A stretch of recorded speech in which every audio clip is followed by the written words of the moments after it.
Hai, Assalamualaikum. Bersama dengan saya Rara untuk YB Aperture live di TikTok, Facebook dan juga YouTube. Untuk penonton di luar sana diminta untuk sama-sama like, share dan juga subscribe dan kongsikan video ini. Dan YB Aperture akan bersiaran langsung di Parlimen Malaysia pada setiap hari. Live di Parlimen, ya. Okey, YB Aperture ni adalah sebuah podcast yang akan membawa isu-isu berkenaan dengan sidang parlimen dan juga kita akan membawa ahli-ahli parlimen untuk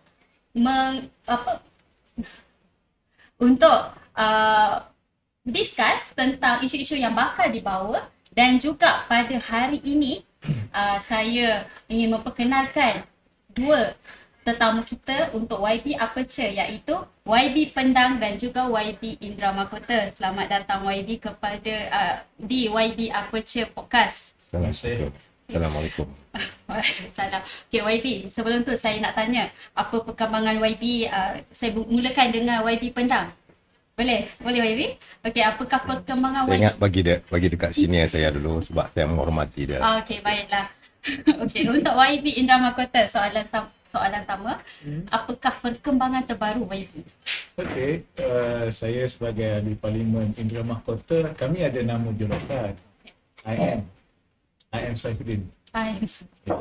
Alhamdulillah, kerja macam biasa sebagai ahli parlimen pembangkang lain sikit. Dulu kita ahli parlimen kerajaan. Tapi servis di kawasan seperti biasa. Turun padang seperti biasa.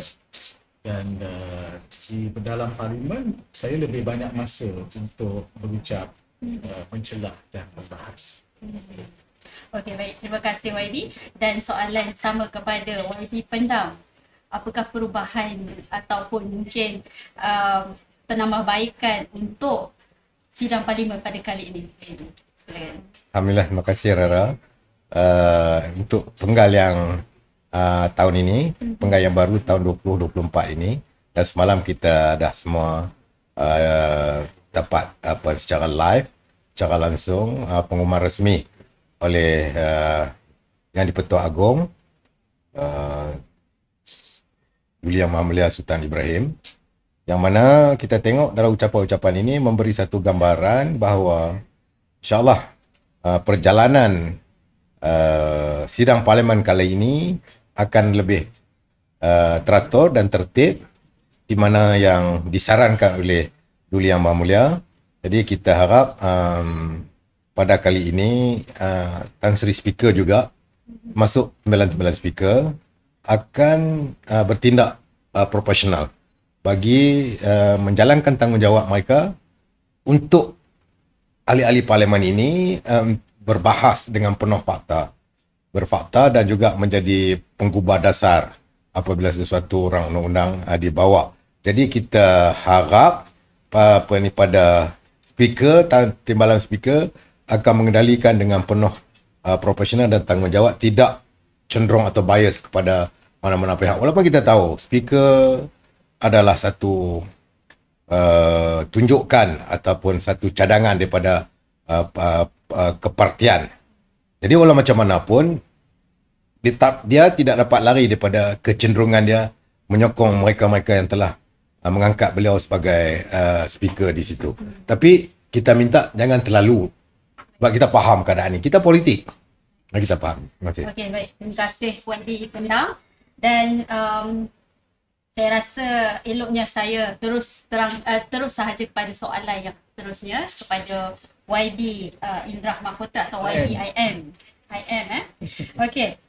YB, jika kita lihat sebelum ini pihak kerajaan ada mengeluarkan satu senarai menteri dan juga portfolio yang baru. Mungkin YB sendiri ada pandangan tentang apakah penambahbaikan dan perubahan di blok pembangkang? Ya, ada rombakan kabinet. Yang paling mengherankan ialah pemecahan Kementerian Komunikasi dan Digital kepada dua. Saya pernah pegang sebagai menteri. Namanya masa itu ialah Kementerian Komunikasi dan Multimedia. Saya belum nampak logik mengapa dipecah dua. Tapi kami di Ikatan Nasional, kita bertekad untuk menjadi pembangkang yang konstruktif. Dari awal lagi kita sudah menubuhkan portfolio-portfolio yang boleh juga disebut sebagai kabinet bayangan atau shadow cabinet. Malaysia belum ada tradisi shadow cabinet. Dua buah parti sebelum ini guna istilah itu. Mula-mula sekali ialah Barisan Nasional setelah mereka kalah 2018. Umum, tapi tak dengar berita lepas itu. Apabila PH tidak lagi menjadi kerajaan, ketika Tan Sri Muhyiddin menjadi Perdana Menteri, mereka juga umum shadow cabinet, tapi kita tak dengar cerita. Tan Sri Muhyiddin melancarkan portfolio atau shadow cabinet PM sejak awal lagi, dan sampai hari ini kita berfungsi. Saya contohnya shadow minister untuk pendidikan, dan kita bermesyuarat sebulan sekali, malahan ketika parlimen ini seminggu sekali. Dan setiap ketua portfolio atau setiap menteri kabinet berucap di dalam Dewan Rakyat, dan kita membuat persediaan walaupun kita bukan kerajaan, tapi seolah-olah seperti kita kerajaan alternatif. Dan untuk sesi kali ini kami berintizam untuk buat lebih kemas lagi. Okey, baik.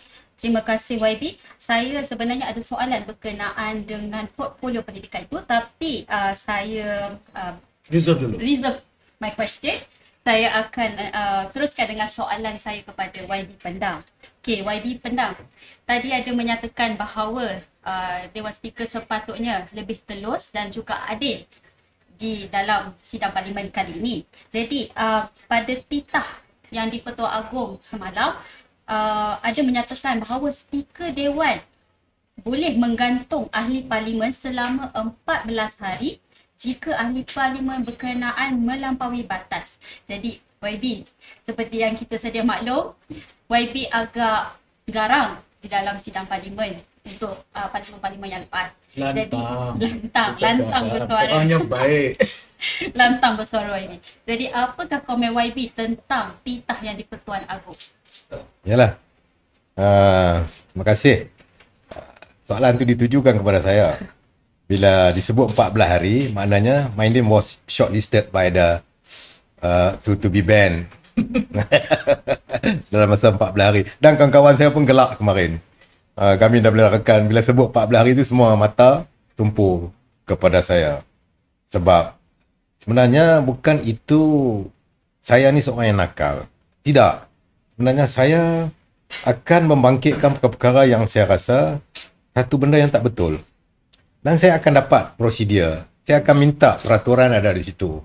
Saya minta kebenaran daripada Tan Sri Speaker. Tapi masalahnya di sebelah sana, selalunya dia ganggu, dia belasah, dia bangun terus saja dia ganggu. Jadi bila keadaan itu dia akan jadi huru-hara. Jadi kita bertindak balas. Tindak balas itulah hilangnya peraturan, hilangnya kehormatan dalam parlimen. Dan pada ketika itu juga kita tengok kalau ikut pada penggan yang lepas, speaker ini selalunya orang dibelah backbenchers ataupun menyokong kerajaan, tak pernah ada tindakan. Yang selalu kena, sedangkan provokasi itu dibuat oleh sebelah penyokong kerajaan. Jadi bila 14 hari itu satu hukuman yang disebut, tapi sebenarnya boleh 30 hari, boleh 2 bulan, boleh 3 bulan, dan ada handset, ada presiden sampai 6 bulan dulu masa mendiang Kapasing pernah digantung sehingga sangat lama. Okay. Jadi YB menyokong titah baginda, dan mungkin pada kali ini mungkin agak kurang nakal sikit di sidang parlimen. Saya tak nakal, tapi saya punya prinsipal saya.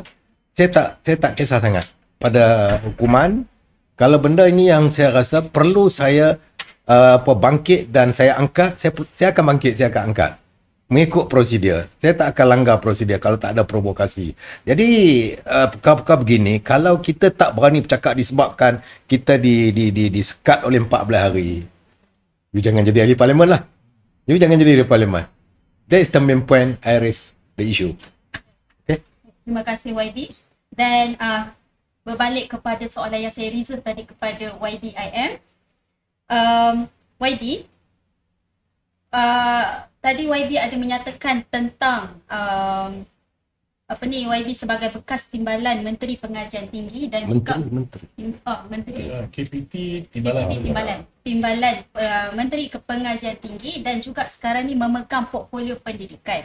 Jadi di sidang parlimen yang lepas YB ada menyatakan mencadangkan reformasi pendidikan, dan adakah ini menunjukkan bahawa Menteri Pendidikan yang ada sekarang ni tak perform atau erti kata lain gagal untuk menerajui Kementerian Pendidikan? Cerita reformasi pendidikan ini sudah diutarakan lama. Mungkin istilahnya bukan reformasi.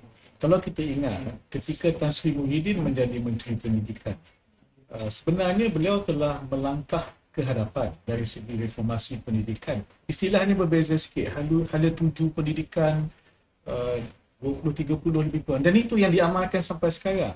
Cuma yang kita tidak puas hati itu ialah pelaksanaan yang sekarang ini. Saya bagi dua contoh. Yang pertama, ketika Putrajaya menjadi Menteri Pendidikan di bawah zaman Ismail Sabri, Perdana Menteri, dia sudah mengubah dasar pendidikan digital. Sangat mustahak.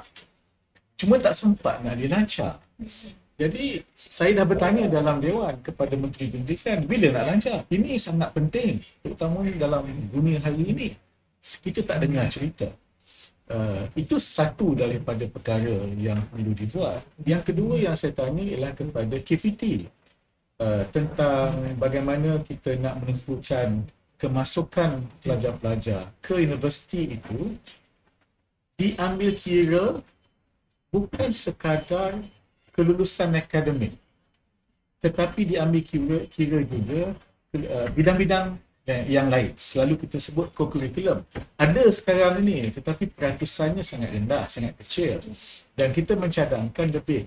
Sekarang ini, kalau ikut orang UTU, co-curriculum itu dapat 10 markah saja, atau 10% dari segi pemberatan. Kita cadangkan 30%, baru lebih holistik. Jadi ini belum dapat jawapan lagi daripada kedua-dua kementerian, sebagai contoh. Baik, terima kasih YB. Soalan saya terusnya berkenaan dengan reformasi pendidikan itu sendiri. Apakah cadangan YB kepada Kementerian Pendidikan tentang macam manakah langkah 5 tahun atau 10 tahun akan datang untuk kita cater balik isu permasalahan ini? Ada beberapa perkara lah. Ya, sebagai contoh, kalau di peringkat universiti, bagaimana kita melantik naib chancellor di kalangan, atau apa ciri-ciri seorang naib chancellor. Kalau di peringkat sekolah, soal autonomi, bukan autonomi bermakna dosa atau penipu boleh buat sesuka hati, tetapi harus diambil kira soal-soal persekitaran supaya pihak sekolah ada kreativiti. Tapi bagi guru yang paling mustahak, ringankan beban guru yang mengajar.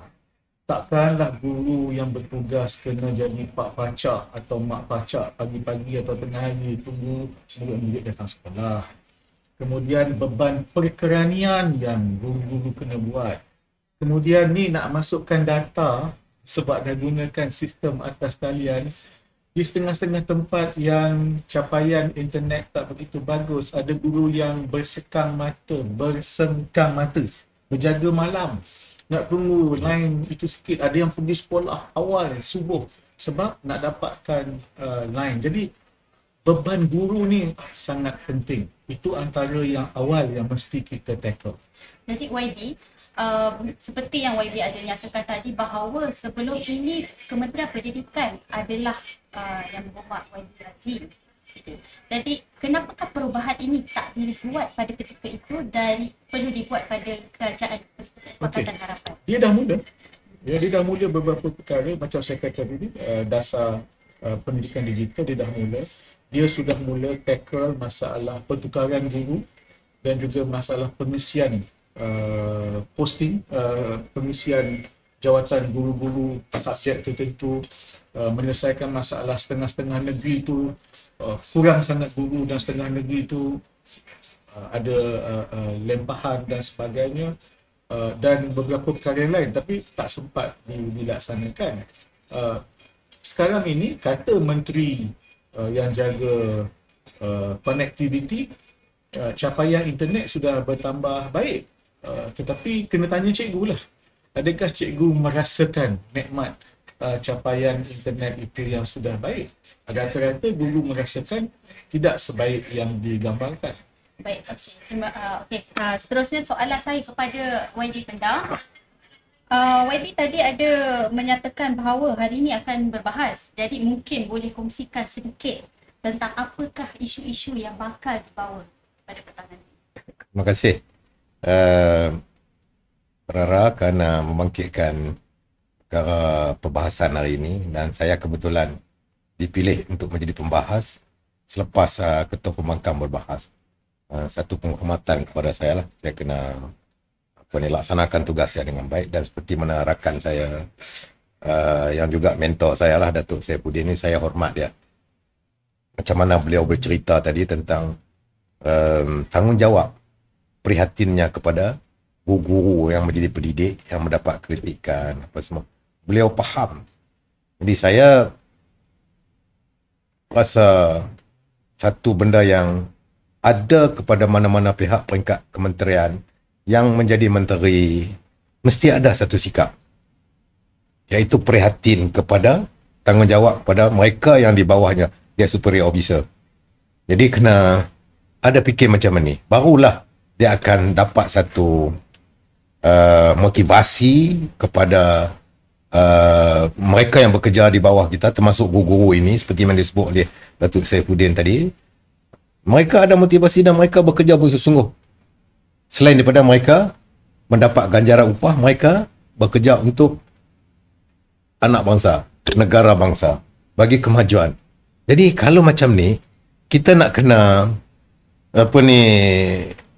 dalam peringkat perbahasan pun kita kena sebut bagi membela. Contoh sekarang ni, kita tak nak orang-orang di bawahan kita, pekerja-pekerja yang diupah bayar gaji, kita buat seperti hamba. Macam mana berlaku kepada Kementerian Montek. Saya nak sebut, di Kementerian Montek ini, Ketua Pengarah Datuk Dr. Amar ini rakan sepengajian saya. Saya nak akan masuk dalam perbahasan saya hari ini. Rakan pengajian saya masa kami sama-sama menyambung pengajian peringkat master dalam Master Business Administration, MBA. Dan Datuk Dr. Amar ni seorang pelajar yang pintar. Dia dah bekerja lebih kurang 30 tahun lebih. Kalau tak silap saya 36 tahun. Masa kami belajar, dia adalah pelajar yang pintar, dan tiap-tiap semester beliau akan mendapat anugerah dekan. Dia punya CGPA, dia punya CGPA dia lah hampir 4 flat. Maknanya Datuk Dr. Ahmad ni seorang yang sangat berprestasi.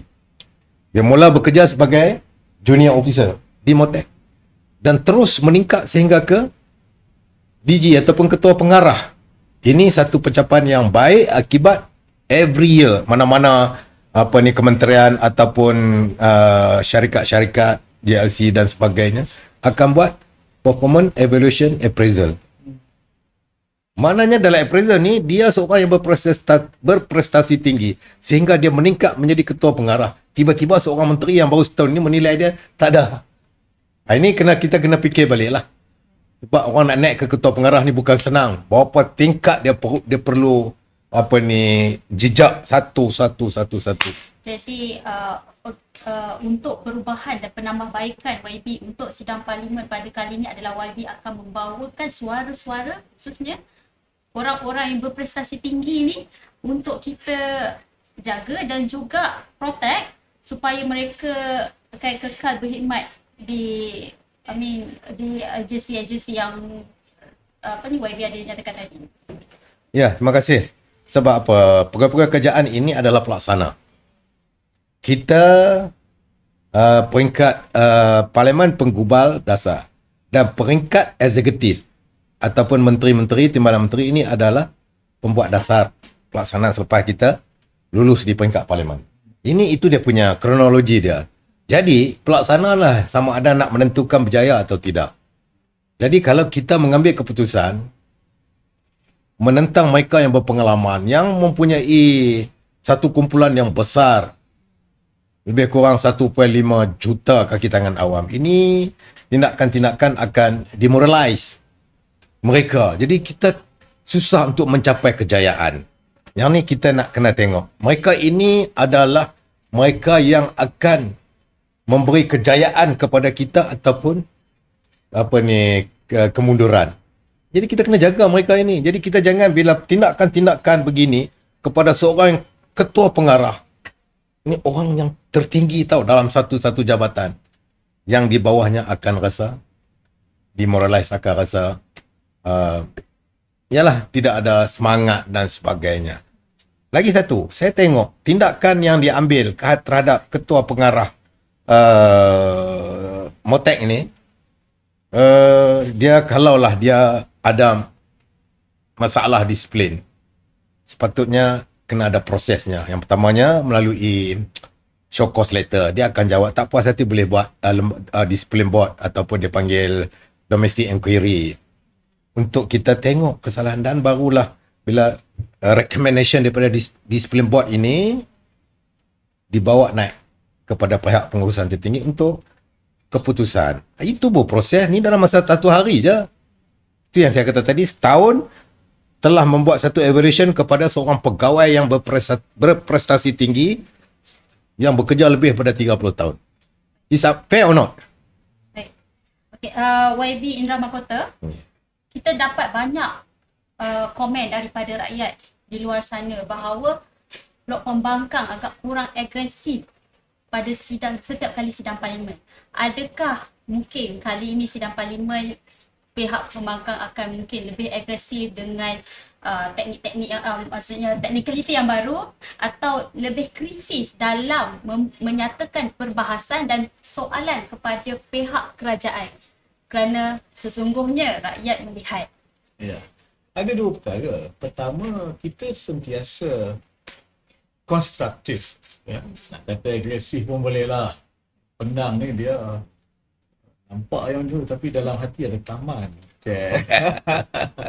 Kita sentiasa konstruktif. Ya. Tapi kita akan improve, kita akan baiki. Dan saya lihat rancangan ini, YB Aperture, satu daripada cara untuk berkongsi idea dan sebagainya. Yang kedua ialah, mungkin rakyat nampak kita kurang agresif kerana liputan untuk kami ni, ini masalah besar.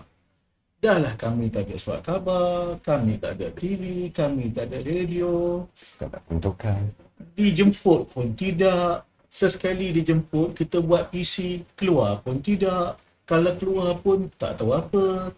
Kita rajin di TikTok, keluar lepas sejam, runtuh kita punya TikTok. Berapa ramai ahli parlimen dan pimpinan kami yang dia punya TikTok account, beratus ribu dia punya follower.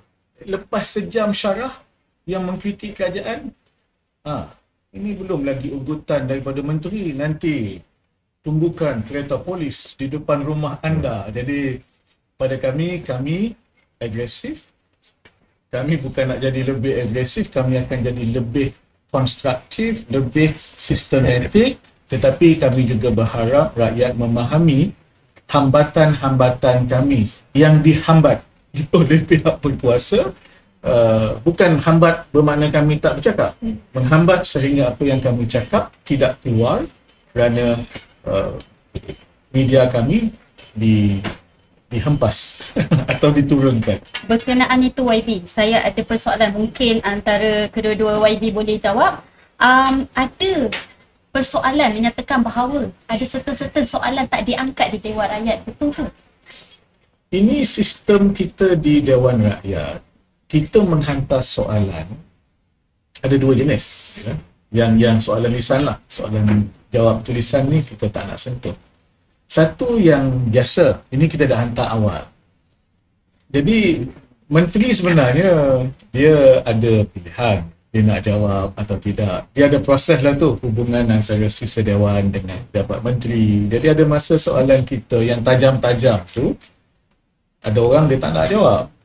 Lagi satu ialah soalan pertanyaan menteri hari Selasa dan hari Khamis. Ini boleh dihantar dalam masa 24 jam lebih kurang. Ada masa kita hantar juga soalan yang tajam, tapi dia pilih yang tumpul je. Nak buat macam mana? Baik. YB, okey, saya bawa ke isu-isu semasa ya YB. Pagi tadi telah diadakan satu perhimpunan bersih bagi menyerahkan memorandum laksana reformasi 100% dan penyerahan memorandum tersebut kepada Yang Berhormat Muar. Okay, jadi 3 agenda utama yang dibawa di dalam memorandum tersebut adalah yang pertama, tuntut dan laksana reformasi 100% manifesto Pakatan Harapan. Yang kedua, tolak Undang-Undang 2 Darjat, isu berkenaan pengampunan Najib. Dan yang ketiga, kedaulatan undang-undang, tolak DNNA untuk ahli politik yang terlibat korupsi.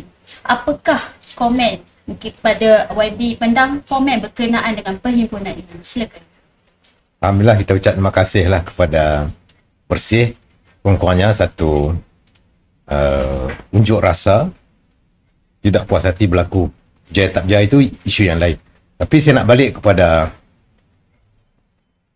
ketua kerajaan sekarang. Ketua kerajaan sekarang iaitu Yang Amat Berhormat Datuk Seri Anwar bin Ibrahim ini, saya sangat skeptikal lah reformasi pentadbiran ini berlaku di zaman Yang Amat Berhormat Datuk Seri Anwar Ibrahim ini. Kerana apa yang sebelum beliau menjadi Perdana Menteri, beliau bersama dengan kumpulan Bersih dan menjadi membawa ungkapan reformasi dalam segala aspek pentadbiran dalam negara. So now you tengoklah. That's the answer lah now. Dia kata sekejap 100%. Dia kata sekarang ni 1% pun belum buat. You nak hope for 100%, but it's okay. It's okay. Kita sebagai rakyat kena bawa satu unjuk rasa. Buat tak buat cerita lain, tapi ini yang kita nak. Jadi maknanya tak bolehlah nak tembak pembangkang je yang kritik kerajaan. Sebab kita tahu Bersih. Saya kenal Bersih sejak zaman saya dalam UMNO dan saya memahami perjuangan mereka. Sebahagiannya saya dokong.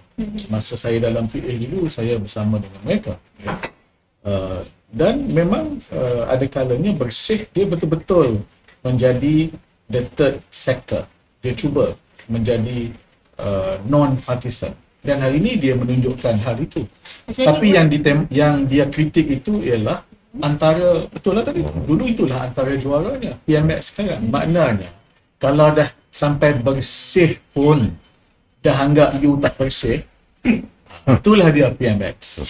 Jadi YB bersetuju bahawa Bersih ini telah hilang kepercayaan terhadap laungan reformasi yang dulunya bertahun-tahun dilaungkan oleh Perdana Menteri kita itu sendiri. Saya kira Bersih dah hilang sabar tu.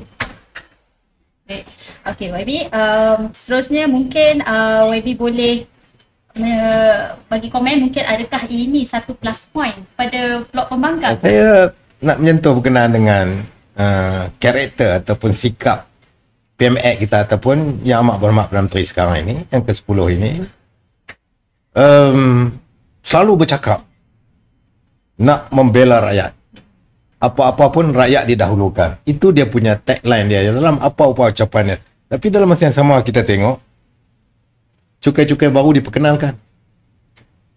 Januari ni baru last Januari kenaikan tarif elektrik. Elektrik dan juga air. Kalau nak membela rakyat, dia mesti mempertahankan sebab elektrik ni dikawal oleh kerajaan pusat. Dulu dinama TMB. Suruhanjaya Tenaga juga adalah satu suruhanjaya di bawah kerajaan, di bawah kementerian. Jadi kita kena tengok ini. Yang keduanya, charge Indah Water pun naik 10%. Dan dah naik. Lagi satu nak sebut kata nak membela rakyat tadi, VGT pun naik 10%. Cukai baru diperkenalkan CGT juga naik 10%. Bulan Februari ini disebabkan kenaikan cukai-cukai di peringkat Persekutuan Negeri-Negeri terpaksa menaikkan tarif. Ayat air. Saya orang utara ni dia panggil ayak. Di sini tak ada ayak, di sini ada air. Di Kedah tak ada air, ada ayak. Okey, baik. Tarif air akan naik. Saya dipahamkan negeri-negeri termasuk Perak. Yang paling kritikal, security food. Beras putih tempatan, tak ada lagi dah harga dia. Naik. Benda yang tak dijangka. Benda itu sepatutnya dalam kawalan kerajaan. Kerajaan boleh mengawal mereka-mereka ataupun sole distributor ni untuk tidak mengambil kesempatan daripada kita menghadapi satu kegawatan ekonomi bukan saja negara kita, dalam seluruh dunia. Itu saya tengok. Yang seterusnya kita tengok cukai perkhidmatan dinaikkan daripada 6 ke 8%. Ini satu perkara yang saya tak rasa dalam keadaan sekarang selepas pasca COVID-19 kita terus naik. Rakyat susah. Tiba-tiba naik daripada 6% ke 8%. Okey, last. Kan? Tapi rakyat susah. Menteri kata okey. Yalah, menteri dia tak ada kenapa. Dia naik kereta minyak, kerajaan bagi tol, kerajaan bagi kereta, kerajaan bagi driver, kerajaan bagi. Dia tak ada rasa apa-apa tanggungjawab. Tapi rakyat merasai sehingga nak dapat barangan di pasar-pasar pasar raya pun mereka kadang-kadang ada yang kes sampai kita tengok satu keluarga sampai membunuh diri pada dah desperate, depressed dengan kehidupan. Dalam keadaan mereka dah tak mampu lagi nak ikut keadaan zaman perkembangan dia panggil isi rumah yang meningkat, household ini. Yang mereka tidak mampu lagi sehingga mengambil keputusan yang di luar jangkaan. Ini perlu kerajaan kena tengok. Kalau cakap nak membela rakyat, cakap, tapi cakap saja buat tindakan yang lain. Ini saya cakap tak serupa bikin lah. YB Bentong pagi tadi dia ada menyatakan bahawa peningkatan kos sara hidup, memandangkan kita dah bercakap tentang kos sara hidup, kos sara hidup pada ketika ini yang menekan dan juga membataskan kehidupan. Jadi mungkin YB Pendam boleh bagi sedikit pandangan dan juga apakah inisiatif jangka panjang untuk kita mengurangkan kos sara hidup dia secara general. Banyak faktor yang ada kaitan dalam ekonomi cycle Malaysia negara, termasuk penggunaan barangan import dan juga ekspor, dan begitu juga dia ada kaitan yang paling besar dalam kenaan dengan foreign direct investment. Dia ini memberi kesan gaji, kejatuhan wang ringgit, ini semua ada kaitan. Begitu juga dengan sistem amalan. Kalau dulu seperti mana yang Perdana Menteri kata sekarang, dia akan menghapuskan rasuah, duit itu dipulangkan kepada rakyat. 40 tahun dulu, sekarang barang naik. Kalau ikutlah sebagai contoh, bukan saya kata orang dulu rasuah, tapi dia dah hapuskan, dia kata rasuah 40 tahun yang dahulu. Tapi barang tetap meningkat. Maknanya sekarang macam mana? Barang meningkat sekarang. Rasuah yang dia sekarang tindakan diambil bila kita kata dia ada tindakan dia tak berapa sedap hati dengan beberapa orang, nanti saya dah pernah kena saman bila saya kata dia seorang yang pendendam. Dia saman saya. Tapi cerita dia 40 tahun yang dulu yang dikatakan ada rasuah untuk ambil balik duit ni, membantu rakyat, tapi kenaikan barang selepas 40 tahun rasuah dulu. Ini perlu kita fikir. Kenyataan-kenyataan PMX ini, Perdana Menteri ini, adakah hanya untuk memberi alasan atas tindakan dia, atau memang betul nak bantu rakyat dalam kita menghadapi yang real ekonomi inflasi yang kita hadapi sekarang ni. Saya nak kait benda ni panjang, sebab bagaimana kejatuhan wang ringgit, apa yang memberi kaitan, kenapa barangan naik meningkat, dan kenapa kita punya import meningkat, ekspor kita kurang, dan mengapa pelaburan kita semakin kurang. Yang ni kita kena tengok. Dan projek-projek mega yang ada sekarang kenapa dihentikan, kerana ini adalah ekonomi cycle.